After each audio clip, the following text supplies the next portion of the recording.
What's going on, guys? It's Nick here, back with another video. Another fairly mediocre week for the waiver wire. Running back still is basically no options, but I would say tight end, wide receiver, and defense are a little bit better than they were last week, so at least we have that going for us. We'll start off with running back as per usual, where again, we're going to pretty much breeze through things because it's basically just pure handcuffs, and it's the same handcuffs we always talk about. Ray Davis, handcuffed to James Cook, looks really, really good when he gets opportunities. I do think he's the number one handcuff to go after, even if you didn't have all these guys. If you just want to roster someone else's handcuff, he's the one I'd go after just because, again, he looks really good every time they give him the ball. He could definitely just start earning more and more of a role. I still don't think he could take over James Cook, but could earn more of a split without an injury in a way that these other running backs just kind of can't do. After him, Braylon Allen, handcuffed to Breece Hall. Again, no real chance of overtaking Breece Hall, and I don't think there's any world where they split things 50-50, but he is one injury away from being a featured running back, and he as well has looked really good at times when given opportunity this season. Blake Corum, handcuffed to Kyron Williams, much lower chance there. So I'd say those top two, they played well enough. They have strong enough roles where it's they can still push for more touches. There's no real world where Kyron stays healthy and Blake Corum's splitting with him. That's just not going to happen.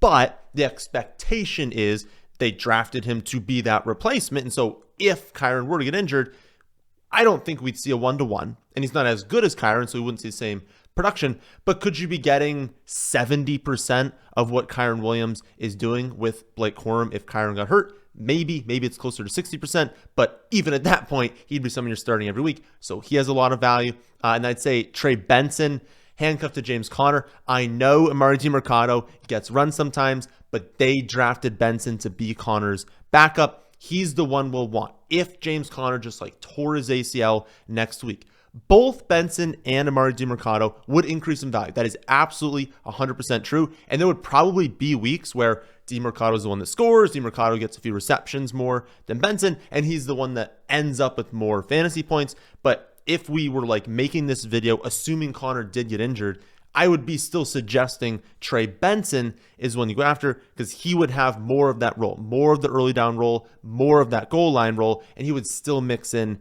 the receiving game. So Benson would be the one I'd be stashing, and I wouldn't really stash DiMercato because you 100% need the injury. And then even if the injury happens, if he's the second most valuable on Arizona, he might still be someone you're not really starting. You mostly want to keep handcuffs where if the starter went down, you'd be using the backup. Only other one I can really think of wanting to roster is Keaton Mitchell, of course, handcuffed to Derrick Henry. 0% chance, even when Keaton Mitchell finally gets to 100%, 0% chance that we're ever even considering him in pretty much any league size while Derrick Henry is healthy. And then even if Henry went down, they would go with a committee. They would not just go to Keaton Mitchell. They would use other backs, use Justice Hill a lot, especially in the receiving game. So I still don't even think Mitchell has that much value, even if there was a Henry injury. But if you wanted to roster him, that would be one where I would need Henry. I wouldn't go out there and roster Keaton Mitchell if you didn't have Derrick Henry. But if you wanted to play things a little safe, you have that extra bench spot and you're I want to have the backup to Henry too. At least if there is a very unfortunate injury, I have someone who gains value, someone who maybe I can rely on. He'd be the guy I'd go to there. Only other names are maybe Khalil Herbert, maybe Miles Sanders, or maybe someone we're not even thinking of, and it's just all trade deadline news. Fortunately for us, the trade deadline is going to pass on Tuesday afternoon. So before your waivers actually clear, we're going to know. Does Herbert get traded? Sanders get traded? Does Adam Thielen get traded for wide receivers? Is there a trade we're not even thinking of right now? We're wow, a team I don't know, the Jaguars. Do they get rid of Travis Etienne? Something that isn't as conventional that we're thinking of could still happen, of course. And so if something like that happens, it could skyrocket a running back that we're not thinking of right now into the top end of where we're going after for waivers, the number one claim for someone.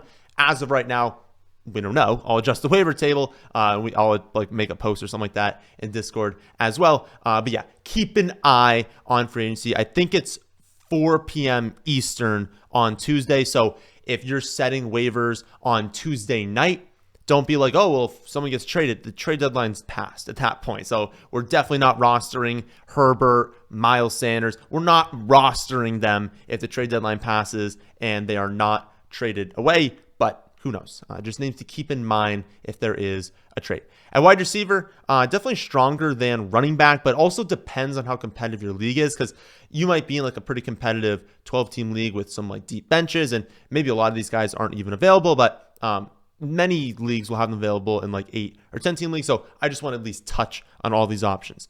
Number one, I think, is still Juwan Jennings, even with how much I like Ricky Pearsall and with how decent he looked before the bye. Like, Pearsall looked pretty solid before their bye. I still think Jennings is the one you want rest of season. I know a ton of people obviously got him in week 7 after we have the injury to, of course, Brandon Ayuk, but he's injured in week 8. They go on bye in week 9. So I do think in a lot of leagues, people just kind of like had to make a roster move, and they did end up cutting him. So I think there are some leagues out there where he is available. I have no clue if Juwan Jennings is going to be available this week, but if he is, I do think we're probably going to rank him in that like flex range. And so he'd obviously be a wide receiver you're going to want. I do, again, still think it's him over Pearsall, but we'll talk about that when I go over Pearsall in a second. After Jennings, I think it's Cedric Tillman again. Odds are he's not on fantasy because he was our number one target last week. So my assumption is if he was available, you would have grabbed him. And so he's probably not available in your league. But if he is, 12, 9, and 11 targets since Amari Cooper was traded away. He gained 81, 99, and 2 touchdowns, 75, and a score. So he's had really, really strong games in this role. Brutal schedule upcoming, but honestly, it was a tough matchup this week, and he still did pretty good. I just want to point out, he is attached to Jameis Winston. I think Winston's going to be a starter the rest of the season. Is there a world where Winston continues to struggle against, like, literally, I think every single game rest of the season, it's a top 10 defense they're facing, especially against the pass. So brutal upcoming schedule. Is there a world where Winston just throws too many picks for this team and they go to a different backup quarterback? Yes, that would be very unfortunate for these skill players. Very weird move for them in general, but it could happen. So understand that's a possibility. But Winston just dramatically increases the value of all these pass catchers, and Cedric Tillman is the one that you want. After Tillman, Xavier Legette again. I'm not completely sold on his talent long term, but he scored a touchdown 3 of 4 games. Should get plenty of snaps rest of the season. I feel like they're going to trade away Adam Thielen. Like, why would you keep Thielen? I'm sure a competitive team out there would give you something for him. He's like 34 years old. He's probably going to retire next year. Like, there's no reason for the Panthers to ever give him a snap rest of season. So even if it's like a 7th round pick, it's like, just get something for Adam Thielen, a pick swap. Something will be available for him. So I think he's going to be gone. And then, you're going to get a decent amount of snaps for Xavier Legette, and then you can throw Jalen Coker in here as well. Again, I'm excited about Coker. Honestly, Bryce Young hasn't looked terrible in these last 2 games. It's Bryce Young. And I do think Bryce Young has a chance to start rest of the season. Don't go too crazy on Legette. Again, I said he had a touchdown in 3 of the last 4 games, but still has 1 game over 42 receiving yards. So not going crazy. Odds are Coker, Legette. You're probably not starting either one of them most weeks, but hey, 4 teams on bye this week, 4 next week, I believe 6 the week after that. So we got buys coming up for sure. So there's definitely a possibility we are starting these guys. After Legette, I do think it's Ricky Pearsall. I do think there's a lot of outcomes here where Pearsall rest of season is more someone that is like nice to have on the bench, maybe needs one more injury to like really produce for us. Maybe you have Christian McCaffrey coming back this week. Maybe Juwan Jennings gets healthy, and you look at this offense and you're like, well, they have Kittle, they have McCaffrey, they have Debo, they have Jennings. And so you're looking at Pearsall as like the 5th option. You're like, I know it's a good offense, but how can I really start the 5th option? I also think there's an outcome, and a realistic outcome, where they drafted him as a 1st-round pick. There's a reason they did so. There's a reason a lot of film scouts really liked him. He looked good before the bye. He's now coming off the bye. He's more healthy. He's more, accustomed to this offense. He's getting acclimated to the NFL. Like, there is a world here where rest of season he does pass Juwan Jennings, that they are using him in a very decent role on a really good offense, and he is a flex option for us rest of season. So just because that outcome exists, is it the most likely? No, I don't think so. Again, I think the most likely is Juwan Jennings is the one you want, but because that outcome does exist, I think he's still like maybe more of an option for us on free agency than like some other guys that like might project rest of season similarly, might like have an average outcome that's higher. But a lot of options on free agents, you look at them, you're like, yeah, maybe I could use them as a fringe option, but you just know there's no ceiling. There's no world where it's like, oh, they're a top 25 wide receiver rest of season. There is actually a world where Pearsall is a top 25 wide receiver rest of season, and just because that outcome exists, it just makes him a little bit more valuable in my eyes. After Pearsall, I'd say it's Quentin Johnston. Had the best game of his career this last week. As we discussed in last week's rankings video, the Chargers have been extremely pass-heavy post via positive pass rate over expectation, a very positive pass rate over expectation. Quentin Johnston still has a maximum of 6 targets on the season, has been over 52 yards in 2 of 32 career games. So again, not going crazy here, but my expectation is the Chargers are going to remain very pass-heavy rest of season, just given, the run game has struggled. Even though you look at the yards per carry for J.K. Dobbins last week, that was more ripping off a few longer runs. Like, he still has had a lot of games where he hasn't done amazing, and you still want to look at it being like, well, we don't want to give J.K. Dobbins 25 touches a game. Like, they know he's going to break down. So it makes a lot of sense given the quarterback they have, given that the ground game has been worse than they expected, and given that, like, they don't have superstars in the receiving game, but Quentin Johnston was a former first-round pick last year. Ladd McConkey, I think, is a great wide receiver. Chark can get deep. Like, they still have guys that are, like, pretty solid, and if you pair that with Herbert and good coaching, it makes sense that you'd lean a little bit pass heavy. So I think that remains the rest of the season. I think there is a world where Quentin Johnston is like a viable flex streamer. So someone you can definitely go after. He's going to need those big plays though. After Quentin Johnston, I think it's mostly just flyers. Drake London's injury might open the door to Ray McCloud being like semi-useful, especially in full PPR, but it seems like it's more of a minor injury for Drake London. And obviously if London plays, I don't want Ray McCloud. Nick Westbrook-Akine, viable in deeper formats. He's got a touchdown in 4 straight games. Hopkins is gone. Treylon Burks is hurt. He's on IR. Like, the Titans have an elite. Remember we were talking about with Calvin Ridley being like, rest of season, if he can get going, they've got like a really, really strong wide receiver schedule. Like, that's why we were trading for him. I mean, Westbrook-Akine also has that same schedule, right? So probably 8, 10, even 12 team leagues. Don't need to go there. It's unlikely. But if you had multiple receivers on bye, you're like, Nick, I need someone, and my league is very competitive right now. I mean, Westbrook-Akine is probably available in your league, so a viable option to go after. At quarterback, it's not great. I see 4 options to stream. I doubt any of them are going to rank inside my top 12 this week, which makes it a weaker week for streaming, but 4 options that are decently okay. And to be honest, it's Winston, Love, Minshew, and Geno are the 4 quarterbacks on bye this week.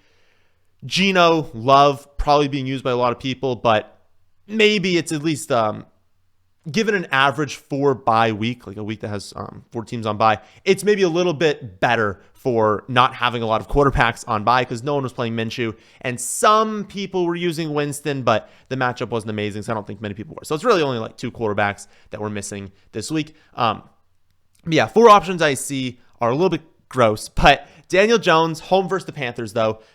Justin Herbert, home versus the Titans. Tua at the Rams, and then Russell Wilson at the Commanders. Obviously, I don't trust Daniel Jones. He can go out there and have 3 points, but he's super mobile. He can add 12 points on the ground if he scores a touchdown. Panthers have not played defense at times this season, so Daniel Jones can get there against a bad defense, especially with how mobile he is. Herbert just went over this, much higher pass rate over expectation post-bye. Always want to look at what teams do post-bye. That's the direction they want to go long-term. He's averaged 33 pass attempts per game, 287 passing yards per game since the bye.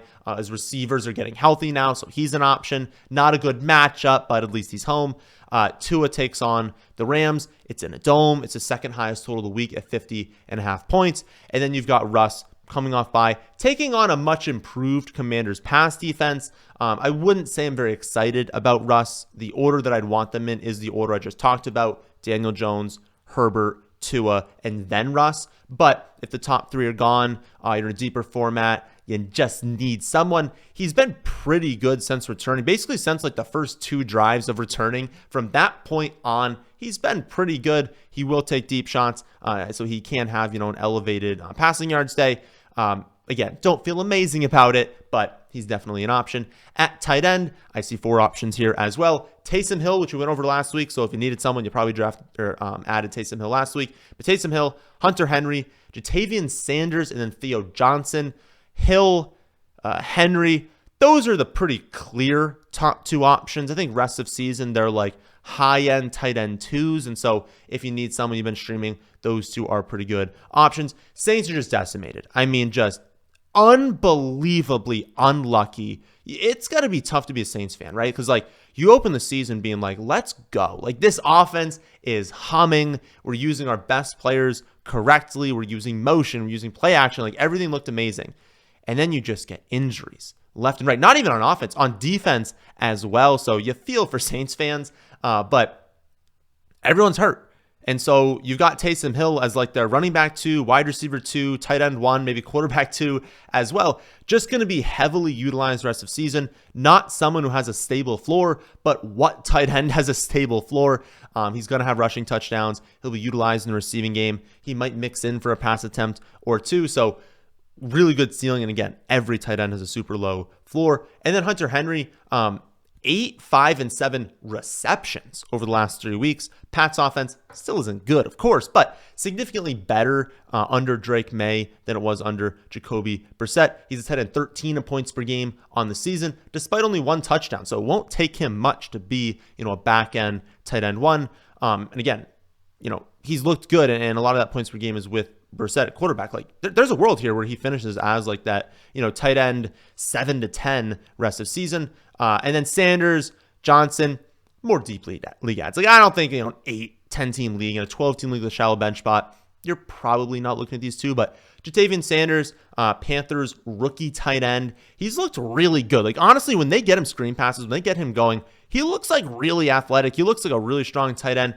I think they haven't used him consistently, but you got to think to close the season, they're going to see what the offense looks like, right? They're hopefully going to get Jonathan Brooks healthy. It's like, they're probably going to start Bryce Young the rest of the season. They're going to throw Bryce Young out there, get rid of Adam Thielen, start these young guys, start all the young guys, and just see what the offense looks like rest of season and go from there. You're not making playoffs. You stink. You're going to get a high draft pick, but you still got to know, like, who are we bringing in free agency? Who are we drafting? What is the direction of this offense? And so you would think Jatavian Sanders would get a lot of opportunity to close the season. And then similar-ish take with Giants tight end Theo.